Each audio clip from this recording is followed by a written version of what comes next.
It's time for a revamp of a tried and true favorite, baby yams. Those dang old motorcycle mods you were hellbent on making that just don't make any sense. We've all been there. We've all felt the pull of a good marketing and squidlet ignorance jump into a bed together, make a baby, and the next thing you know, bam. You're making mods that make no sense to your brand new motorcycle because, hey, you took a motorcycle safety course. You know what you're doing, until you don't. I too was once a young squidlet with starry eyes, an almost full Ridge wallet, and access to entirely too many options thanks to the good old internet. Trust me when I say you do not need to plasti dip your wheels. All that said, hi, how are you? I've been missing you, little yam pies. Let's kick things off with a mod that just doesn't make any sense for street riding, and that's bubble windscreens. This is one I just can't get behind, pun intended.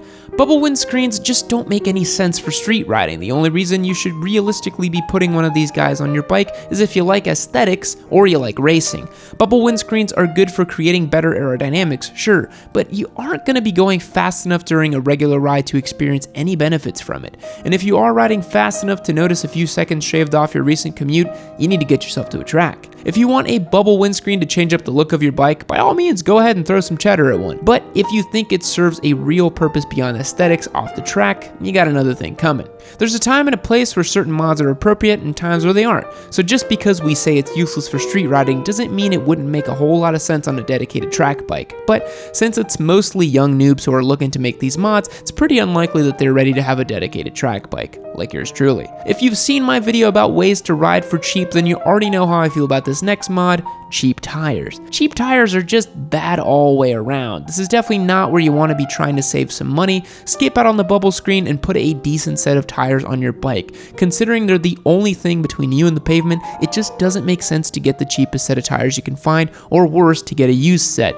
Tires are incredibly important when you're riding. Just like having slicks and trying to drive in the rain can absolutely put you at risk, the same holds true for motorcycles. The only difference is you don't have a protective wall of metal surrounding you or a seatbelt to make sure you don't flip over the handlebars.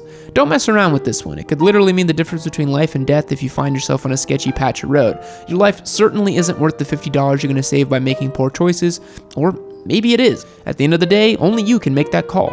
Although I hope your life is worth more than that. Next up is a mod that I personally think every rider should make to their noble steeds, and that is tank grips. Why are so many people skipping out on these? You can get a set of these bad boys for pretty cheap on Revzilla, and they make a pretty noticeable difference in your stability when you're riding, especially if you're on a sport bike or someone who likes to pull off Rossi-inspired moves in the corners. A lot of people think tank grips are purely aesthetic, but they actually give you something to grip with your knees, which is what you definitely should be doing in any kind of aggressive riding position. They just give you a little bit extra security, especially in tight corners. All in all, I'd say that this is one mod that's good for street riding and the track, and it's one of the cheapest mods you can make to improve your riding experience. If you're hanging off the bike like you should be, tank grips are a must-have. If you've watched our beginner bike giveaway series episodes, you know that I literally cannot ride a bike without tank grips. Every single bike we give away is gonna have those grippy little boys on there because I wouldn't be caught dead not hanging off my bike. Fat bet.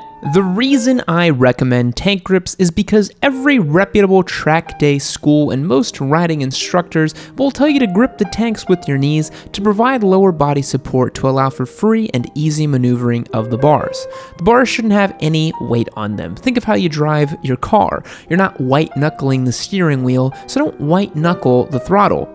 A few metaphors I've heard for this is treat the throttle like it's a baby's leg or hand or whatever part of that baby you're touching. The lighter you are on the bars, the more precision you will have over the machine, which begins with your lower body strength, and that all starts with your tank grips. I recommend either tech spec or stomp grips for these. Aftermarket bar grips, on the other hand, are another one of those mods that are just a waste of your hard-earned money, or if you're really used to making poor financial choices, your parents' money.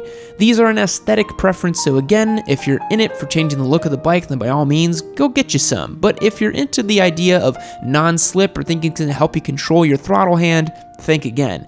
No matter what grips you put on your bike, you're still going to have to learn proper grip and throttle management. There's no magic set of grips out there you can install that will compensate for your lack of skill. If you're on and off and chopping the throttle, those grips aren't really going to help you any. The only thing that is going to improve your riding is practice and a lighter grip. So get out there and put miles on, young Padawan. Papa Yam believes in you. This one won't cost you anything financially, but it is still a terrible, terrible idea, removing your side mirrors. This is another one of those where it makes a difference if you're on a track bike or a street bike, but for everyday riding, you should definitely have mirrors. It's a matter of safety, not only for you, but for everyone else around you on the road. You wouldn't consider taking the mirrors off your car, would you? So why would you think about doing it on your motorcycle? There's enough issues to worry about when you're riding. Don't add this one onto the pile by taking your mirrors off.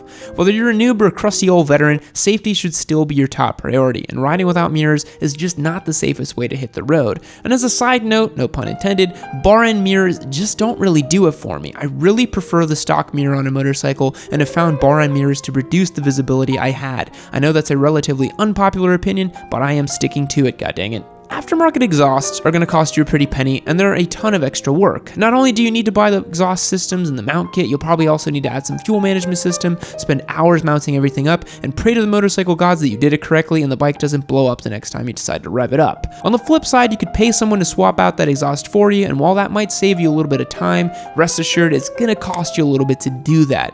There's really not a lot of reason to dump cash into an exhaust system, especially as a newbie rider. It's not that you don't deserve nice things or they aren't good for anything.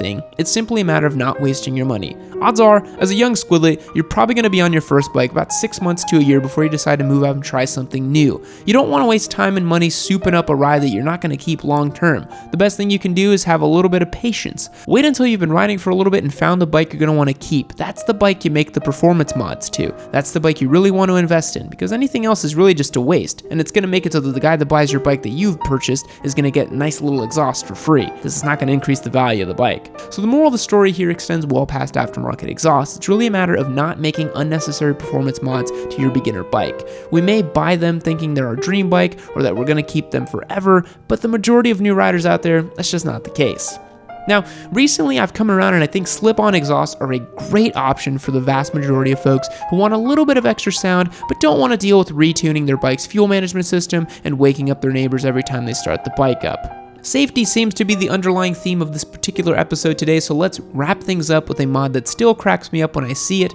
Now, this isn't necessarily a bike mod, but since you wear a helmet while riding, we're going to make the reach and count it. I don't understand why squidlets only put a tinted visor on their helmet. Are they helpful when you're cruising around in broad daylight and you don't want to risk fighting the sunglasses under your hood? Of course. Are they super helpful at night when everything is already dark anyway? Not so much. Now, I'm not saying you shouldn't have a tinted visor on your helmet if you want one. I have one myself and I love it. If you're really uncomfortable with wearing sunglasses under your helmet, then totally, you should have one of these. But make sure you get something that's easy to swap out for nighttime riding.